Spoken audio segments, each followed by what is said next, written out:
Today is a terribly sad day here in Allegheny County as all of us mourn the loss of two steelworkers here from the explosion that occurred yesterday at batteries 13 and 14. Our thoughts and prayers and hearts are with the employees here at U.S. Steel, with the members of USW, their family and friends, in the entire community of Clairton and communities throughout the Mon Valley.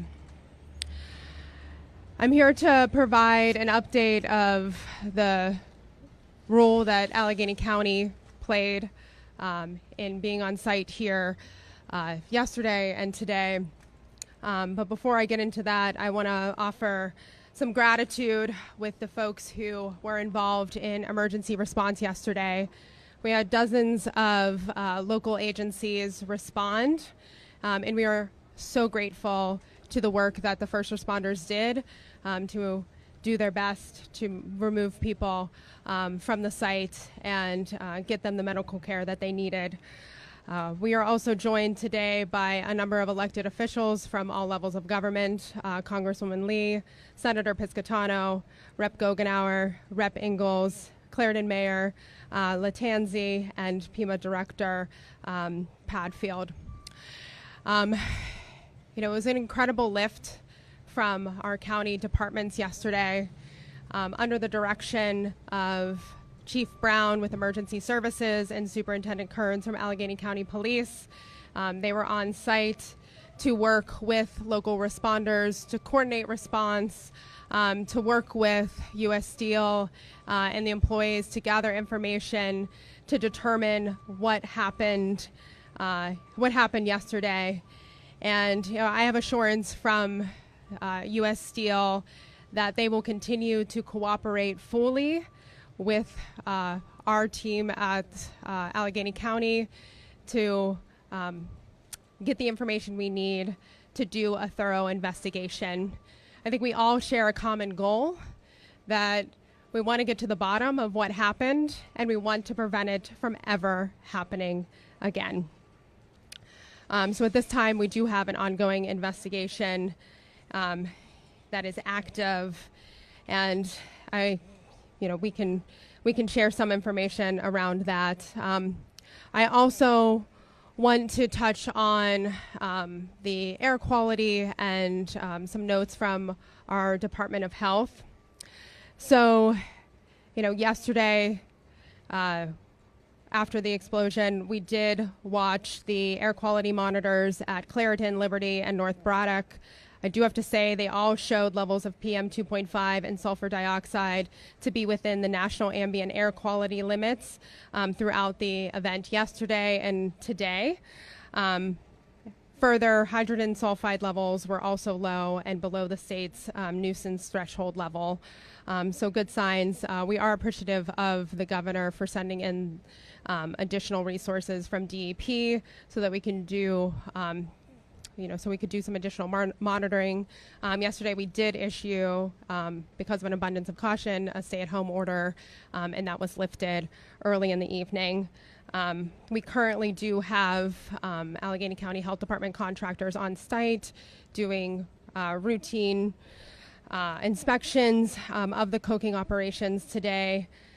We did have two Allegheny County Health Department employees on site yesterday during the explosion. Both are okay and have returned home safely.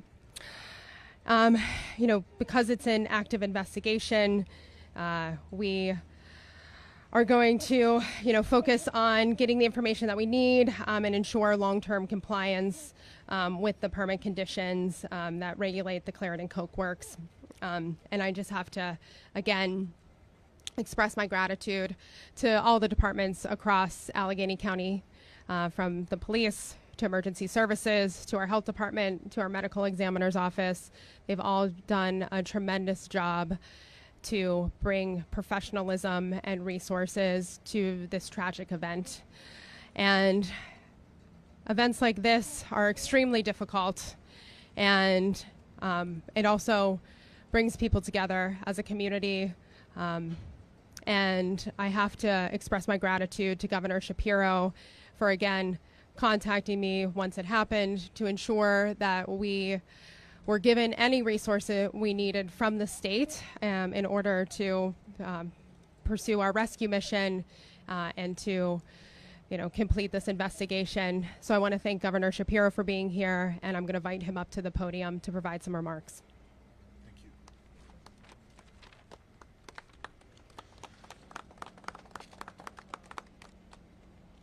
Let me begin where the county executive led off.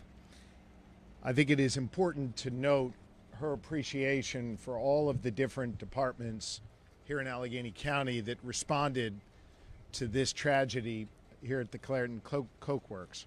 I think it is also critically important to not just thank them, the first responders that ran toward danger, but to thank your county executive who was in charge of this emergency, who handled it effectively, who brought all of the resources to bear in order to be able to address the needs of this community. The county executive and I spoke multiple times yesterday. I thought she did an extraordinary job in really difficult circumstances, and we appreciate her leadership here. I want to say just how thankful I am to each and every first responder, to each and every member of the United Steelworkers who literally every day go forward in their jobs to help build this region, build this Commonwealth, and build this country. It is dangerous work that they do. It shouldn't be as dangerous as it was yesterday. And we owe them an answer for what happened. We owe them the answers to their questions. And we owe them to never forget the sacrifices that occurred here yesterday. I have been assured in both my conversation yesterday with Dave Burritt, the CEO of U.S. Steel, who you will hear from in a moment, and again in the briefing that we just had, that U.S. Steel is committed to two things. Number one, getting to the bottom of what occurred and ensuring a safe plant for their workers when they return. And number two, making sure that the broader community is protected going forward. As the county executive noted, there was a lot of government working together yesterday and continues today. Local, state, and federal government all working together. And while we should be proud of the fact that your government officials and your first responders are doing what they need to do, we need to remember that this was a human tragedy, that we lost 2 lives here yesterday at this plant, that there are others who remain hospitalized and injured. I hope you'll join me and Lori in continuing to pray for those who are injured and for those families who lost a loved one. Part of the reason why we're a bit late here is I had spent a good deal of time this morning together with Tricia and Lucy, the sister and the girlfriend of one of our beloved steelworkers who worked in this facility for nearly 2 decades. He went by the name of TQ.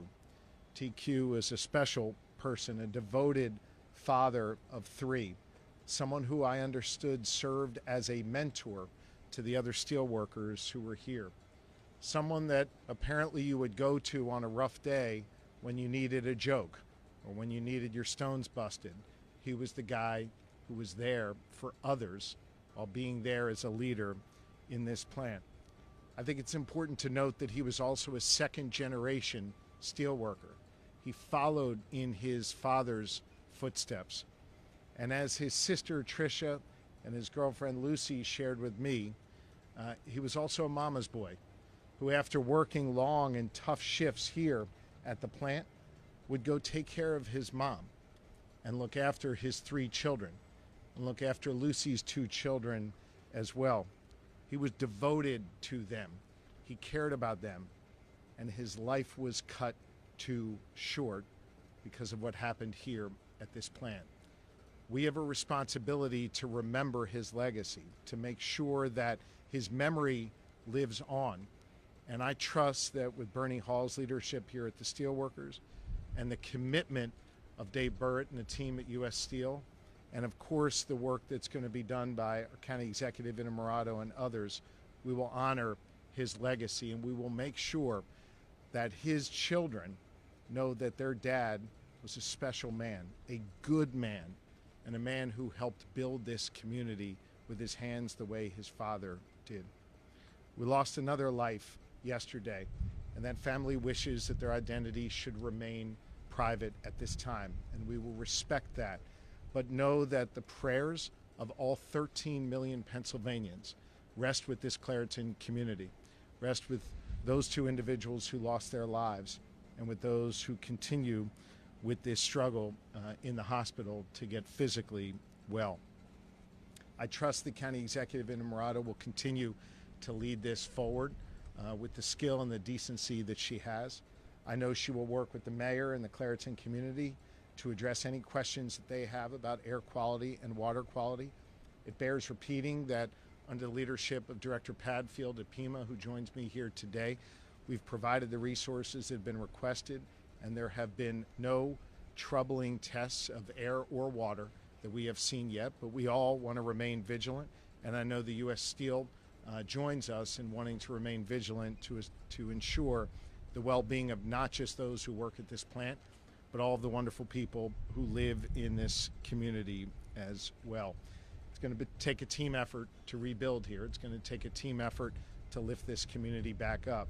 It's going to require the prayers of this Commonwealth, the great work of our county executive, and it's going to require a commitment from U.S. Steel to see this through. Dave Byrd has assured me and assured everyone else that that commitment would be there, and we appreciate his leadership. And with that, I'll turn the microphone over to Dave Byrd at this time.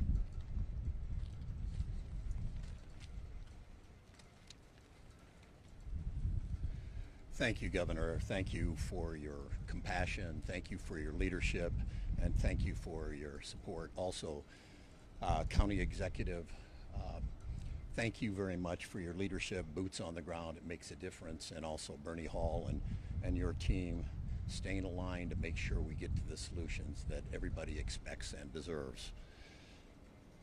This is an extraordinarily difficult day for the U.S. Steel family. We have suffered heartbreaking losses. First and foremost, on behalf of all of us at U.S. Steel, I want to extend my deepest condolences to the family and friends of the two employees we lost. We're holding you close in our thoughts and offer you our support. We're also thinking of the injured and their families. We are doing everything we can to support them. To our colleagues at Clairton, please know that professional counselors from our Employees Assistance Program are on site right now and are available to help in any way you need. We're working closely with local, state, and federal authorities to understand exactly what happened. We're not going to speculate. We're going to let the people do their work and support them in that important job. We will share as much as we can, as soon as we can, and we will take every step necessary to keep our people safe.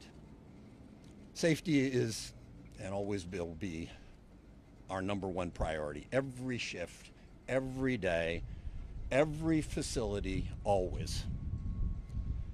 Thank you to our first responders, our own emergency teams, and the many employees who acted with courage and compassion after the incident. The people of the Clairton plant are our friends, our neighbors, our colleagues, and frankly, they're our family. We will honor the memory of our colleagues we have lost, and we will get through this together. Thank you. Now we'll hear from Bernie Hall, USW District 10. Bernie.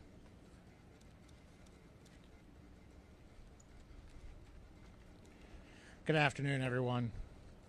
My name is Bernie Hall. I'm the State Director for the United Steelworkers.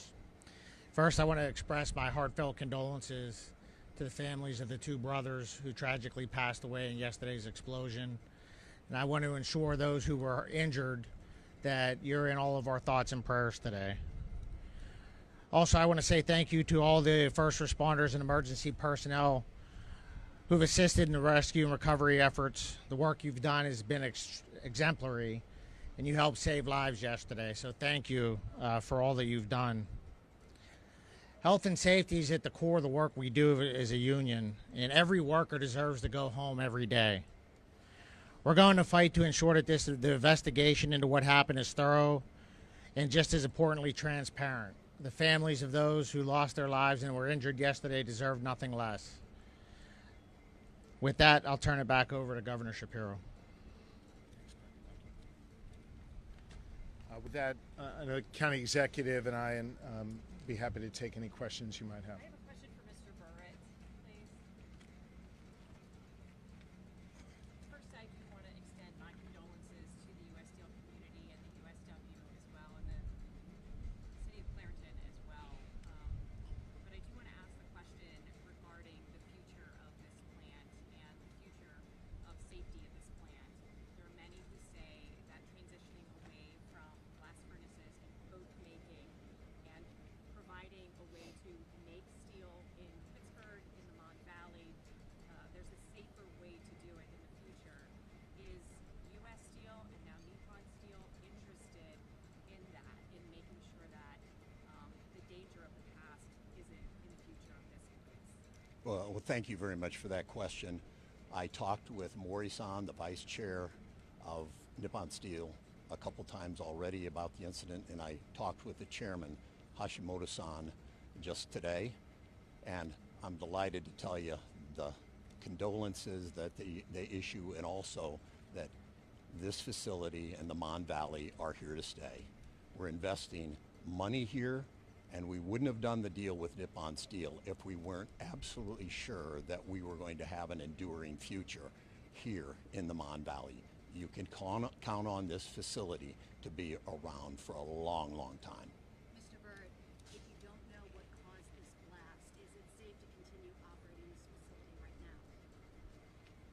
We, of course, take safety first, and the first priority, of course, was to make sure everybody was accounted for and taken care of, and making sure that the gas was turned off and the whole area was secured. We're now doing the investigative type work with the great people at the local, state, and federal level. We're getting the information. There is no risk at this point in time. If there would become a risk, we would obviously shut it down immediately. We have a lot of talented people that understand how steel works, and they're going to let us know if they see anyone in harm's way. If you see something, say something. We make sure we do the right thing and do something. You can count on that. We expect our employees to have big voices so we can make the intelligent choices. And we count on them each and every day to make safety first. So the facility is safe and the facility will endure. I have a question for you, Governor, if you don't mind, regarding the safety issue. It is hard to parse out the jobs that are here, the safety, the security, and the environmental impact here, and the economy. We had a terrible situation yesterday. As governor, are you interested in finding ways to advance the technology in a different way that maintains jobs here, but that does really secure additional safety measures so that this kind of tragedy doesn't happen again? I believe we can do, pardon me, I believe we can do all of the above. We can make sure that the neighbors who live in the area have confidence in the air they breathe and the water they drink, that the workers who come here every day have confidence in the safety of this facility and the fact that Nippon is investing in it to make it even safer. I think many of us worked hard to ensure that there would be a future of steel making here in southwestern Pennsylvania. We all succeeded in that, but that was just the beginning of the work that needs to be done.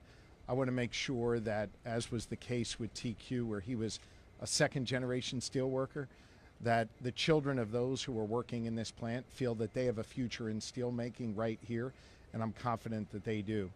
I think with the added investment of more than $2 billion initially that Nippon will put into this facility, it will not only allow it to be safer and more efficient, but ensure that steelmaking will continue in this region.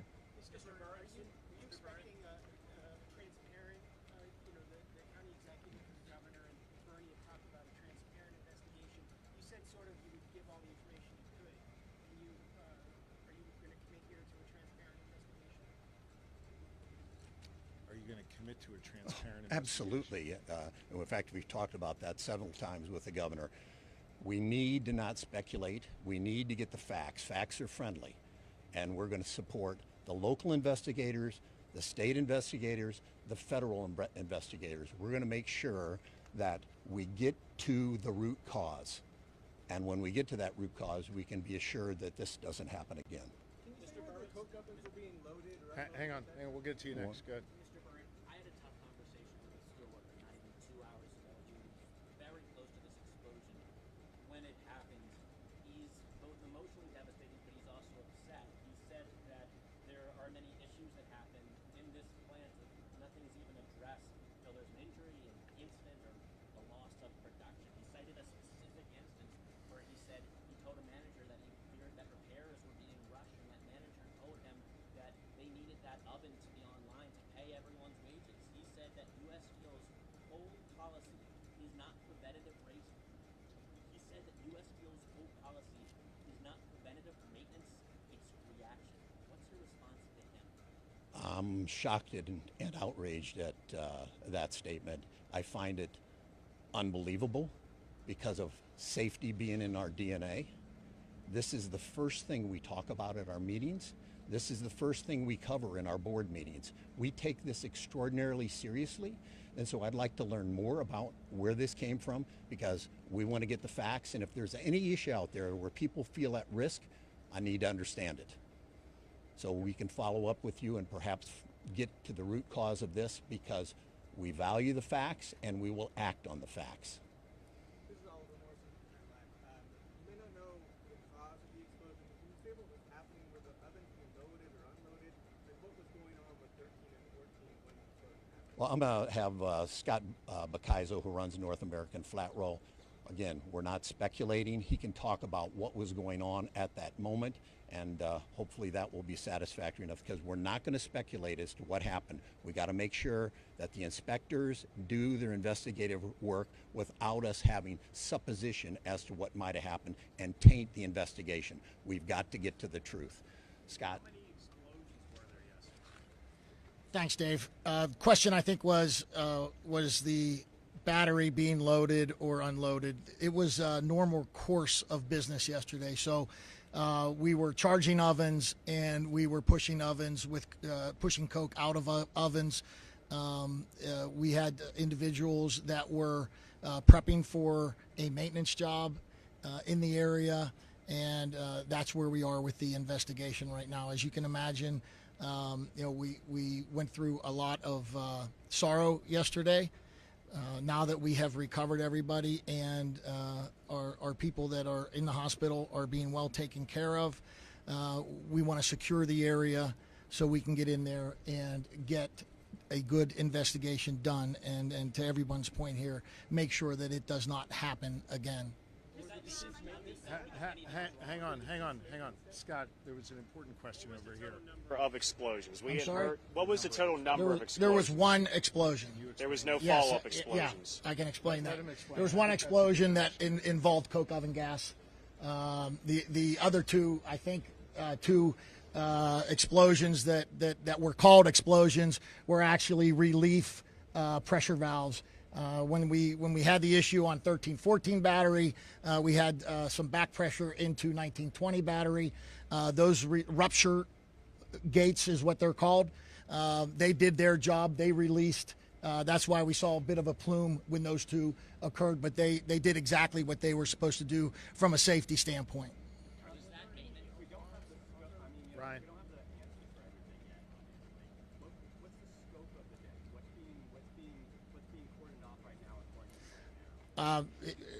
I want to make sure that I'm clear on this. We talked about the health and safety of the community. We're very good shape there. We have both 19 and 20 batteries offline, just as abundance of precaution in making repairs to those rupture valves. So they will remain offline until they are safe. And 13 and 14 battery is shut down until we get to the bottom of the investigation and understand what we have to do what we have to do to bring it back online in the future. We'll take one or two more. Go ahead. What's the return? I know you mentioned there were going to be 3 counselors on site, but what is the return to work for the still workers who were inside when the blast did happen? What health precautions, what health monitoring will take place? Well, we are checking their monitors, or personal gas monitors. Everybody that was in the area had a personal gas monitors. We have fixed monitors in all locations. So obviously we're going through all of that information as part of the investigation. And if we find anything that's a problem, we will let the authorities know. Absolutely. This is a. Maintenance was set to happen. Was that because there was anything wrong with this specific spot there? Yeah, routine maintenance is what they were preparing for. I think it was actually going to happen next week, but we'll get to the bottom of all of that. And again, still no warnings that you know of ahead of this that would have indicated that anything was wrong there, anything that needed No. work urgently? No, not at that time. Not at that time. What can we do personally for the families of the injured right now to reach out to them, Mr. Bird? If you could answer that question. Is there something you can do or say to the families of the injured Yeah. right now? I can answer that. We have reached out to the families, not only that were injured, but of the 2 deceased. We will obviously be very upfront with them and take care of any needs that they have initially, and then we will also have long-term health insurance and those types of things that we will work through with them, and they will not be forgotten. How long do we think this investigation will take to find the cause and make sure it doesn't happen? I can't comment on that. As I said, right now it's an active investigation. We're working with all the state, federal, our experts that we have brought in from other areas. They're all working together to make sure that we do this properly, and we ensure that it doesn't happen again. I mean, these are brothers and sisters and fathers that unfortunately we have lost, and it's important for us as a company to make sure that it never happens again. Every one of our employees knows that at any time they can stop a job if they feel that it is unsafe, and we encourage that, and that's what we want going forward as well. Give us a clearer picture of what the injuries are right now and how those folks are recovering. I can't comment on that. For the investment from the pond still, that is what people want to know. What upgrades will be made? What will change from that investment? Yeah. Well, that'll come out of the investigation. For the maintenance debt, the ones that were deceased. For the maintenance debt, I'm the ones that were deceased. not going to comment on that, on who was, who was not. Missions has there been since yesterday? Are you considering any sort of fence line monitoring? Yeah. As you heard the county executive say, we are well below any of our health thresholds. We will continue to monitor that. We monitor it every day. So that is normal course of business. So are you off gassing, or how don't you No, we are not off gassing. What? No. Are you producing enough coke to fuel the blast furnaces that you have online right now at capacity? Yes. Paul, last question. Yeah, so can you talk a little bit about how much of this plant is actually operating, percentage-wise? Let me make something clear. We have 2 priorities right now. Our first priority is to the families that lost loved ones, the injured, to make sure that they are getting the best care that they have, and to continue to do this investigation to find out what happened and make sure it never happens again. I can't tell you exactly the percentage of what we have. We have contingency plans in place all the time to make sure that if something like this happens, we're able to do what we need to do. But our first priority is with the families and our members of our USW and management members that were impacted by this. Thank you, everybody. Thank you. I have a really quick question for you, and it has to do, and I don't want to be insensitive because I know we have lost a fight here, but we've been covering the security.